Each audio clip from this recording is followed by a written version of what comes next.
કર્મોદરની અંદર 4 વર્ષ બજરંગદાસ બાપા રહેલા અને કારતક વદ અમાસના દિવસે સૂર્ય અસ્ત સમયે બગદાણાની અંદર પધાર્યા અને સૌ પ્રથમ બગડેશ્વર મહાદેવના મંદિરે આવીને બેઠેલા.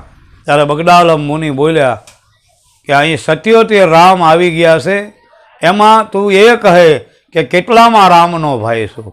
નમસ્કાર મિત્રો, જય માતાજી, બાપા સીતારામ. હું છું ધવલ અને સ્વાગત છે તમારું મારી YouTube channel Dhaval Agravat blogs પર. કાનપરના મહાન કથાકાર, મહાન કવિ એવા દીનબંધુદાસ બાપુ પાસેથી આપણે બાપાના જીવન ચરિત્ર વિશે ઘણી બધી નવી માહિતી મેળવવાની છે. અમારા નવા એપિસોડ આવતા રહેશે, તો મારી ચેનલને સબસ્ક્રાઈબ કરી લેજો. તો ચાલો બજરંગદાસ બાપાના જીવન વિશે દીનબંધુદાસ બાપુ પાસેથી જાણીએ. રામચંદ્ર ભગવાન કી, હનુમાનજી મહારાજ કી જય. હર હાલત હયાત સંતની, ચેતન સબી સુંદર, બગદાણા મહાતીર્થ બન્યું મઢુલી વિશ્વમાં મંદિર. જેના શબ્દમાં બ્રહ્મા વસે, વૈભવ વિષ્ણુ વિલાસ, કલેવર રુદ્ર કાલિકા જય હો બાપા બજરંગદાસ.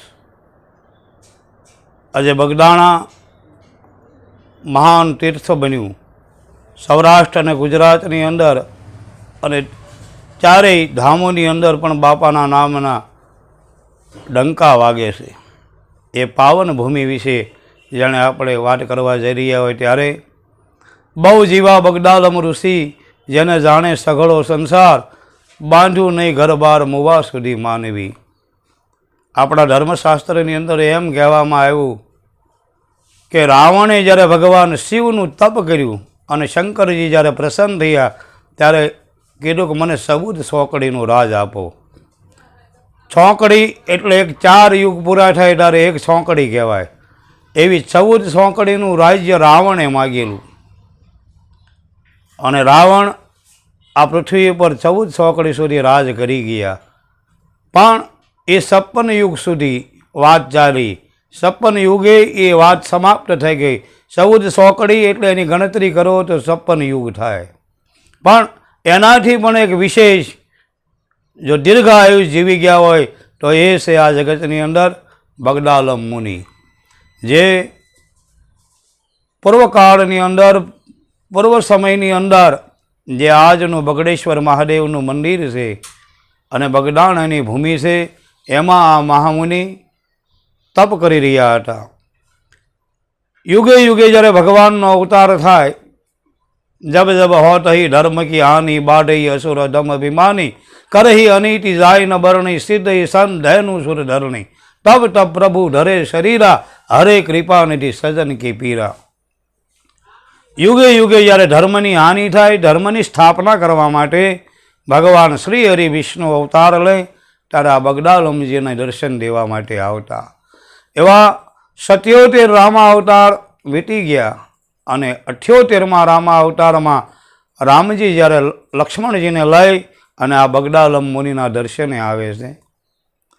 ભગવાન શ્રી રામ દૂર ઊભા રહે છે અને લક્ષ્મણજીને કહે છે કે વનવાસ દરમિયાન તે ઘણા મહામુનિઓના દર્શન કર્યા, પણ આ એક અલગ મૂર્તિ જે છે અવલૌકિક, એના તું દર્શન કર.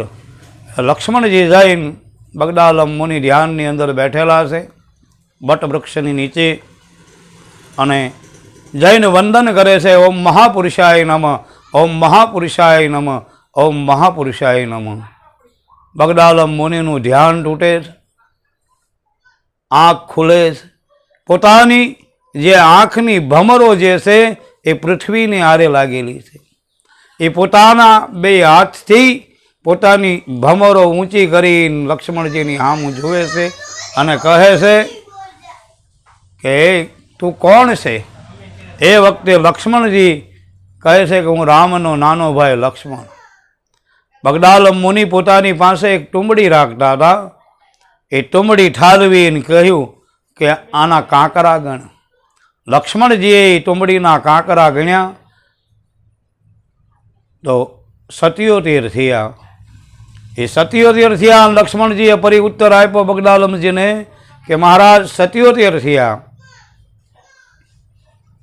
ત્યારે બગદાલમ મુનિ બોલ્યા કે અહીં 77 રામ આવી ગયા છે, એમાં તું એ કહે કે કેટલામાં રામનો ભાઈ છું, 5માનો, 10માનો, 20માનો, 50માનો, કયા રામનો ભાઈ છું? અને એ વખતે લક્ષ્મણજી મૂંઝાયા, રામજીની પાસે આવીને કહે પ્રભુ કયેક ઋષિમુનિઓના દર્શન કર્યા અનેક, પણ આ મહામુનિ તો કોઈક અવલૌકિક મૂર્તિ છે, આપ પધારો.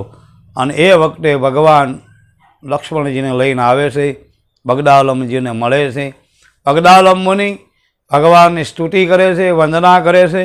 અને ત્યાર પછી બગદાલમ મુનિ ભગવાનને વિનંતી કરે છે કે હવે મને આ શરીરનો ઠાક લાગ્યો છે, હવે હું આપના ધામમાં આવવા માગું છું. બગદાલમ મુનિમાં એક વિશેષતા હતી કે પોતાની પાસે એક દર્ભનો પૂળો રાખતા, જે બાજુ સૂર્ય ફરે એ બાજુ એ ફેરવતા અને એ બાજુ મૂકતા. અને કોઈ પણ ઋષિ મુનિ સંતો ભક્તો એમના દર્શને જતા તો કહે કે આપ હજારો વર્ષોથી તપ કરો છો, તો આપ કાંઈક રહેવા માટે પર્ણકુટિકા ઘર મકાન બનાવો. તો એ કહેતા કાલ મરી જવું, શું કામ આ ઉપાધિ ઓરવી. એટલે કીધું બહુ જીવા બગદાલમ મુનિ, જેને જાણે સઘળો સંસાર, બાંધ્યા નહીં ઘર બાર મુવા સુધી માનવી. અને એ વખતે ભગવાનને પ્રાર્થના કરી બગદાલમ મુનિ ઋષિલોક આવવા માટેની તૈયારી બતાવે છે. એટલે 78માં રામા અવતાર પૂરો થયો અને એ સમયે ભગવાનની કૃપા લઈ અને બગદાલમ મુનિ પોતાના દેહનો ત્યાગ કરે છે, પોતાના આત્માથી ઋષિલોકની અંદર નિવાસ કરે છે અને પોતાના યોગ અગ્નિથી પોતાના શરીરને વિલીન કરે છે. કહેવાનો મતલબ એ કે આ મહામુનિએ આ ભૂમિ પર આવું અગોચર અગમ તપ કર્યું. એમના તપના પ્રભાવથી આ ભૂમિ તપોમય તેજસ્વી બની ગઈ. એમાંના એ ભૂમિ ઘણા વર્ષો સુધી આવા મહાપુરુષની વાટ જોઈ રહી. એમાં વિક્રમ સંવત 2001ની સાલની અંદર અવતારી પુરુષ એવા સંત શ્રી બજરંગદાસ બાપા કર્મોદરની અંદર 4 વર્ષ બજરંગદાસ બાપા રહેલા અને કારતક વદ અમાસના દિવસે સૂર્ય અસ્ત સમયે બગદાણની અંદર પધાર્યા અને સૌ પ્રથમ બગડેશ્વર મહાદેવના મંદિરે આવીને બેઠેલા. અને પૂજ્ય બાપા આ ભૂમિની અંદર આવ્યા અને ત્યાર પછી થોડો સમય બગડેશ્વર મંદિરમાં રહ્યા અને પછી આ ગામની અંદર રહેવાનો બાપાએ નિશ્ચય કર્યો અને એક રામ મઢી બનાવી અને પૂજ્ય બાપા સીતારામજીનું ભજન કરવા લાગ્યા અને આ બગદાણાની અંદર નિવાસ કર્યો. વિક્રમ સંવત 2001 1945ની અંદર પૂજ્ય બજરંગદાસ બાપાનું કારતક વદ અમાસના દિવસે, અમાસ ને મંગળવારના દિવસે બગદાણાની અંદર આગમન થયેલું. બગદાણાની અંદર બાપાએ નિવાસ કરેલો અને બાપા પધારેલા. રામચંદ્ર ભગવાન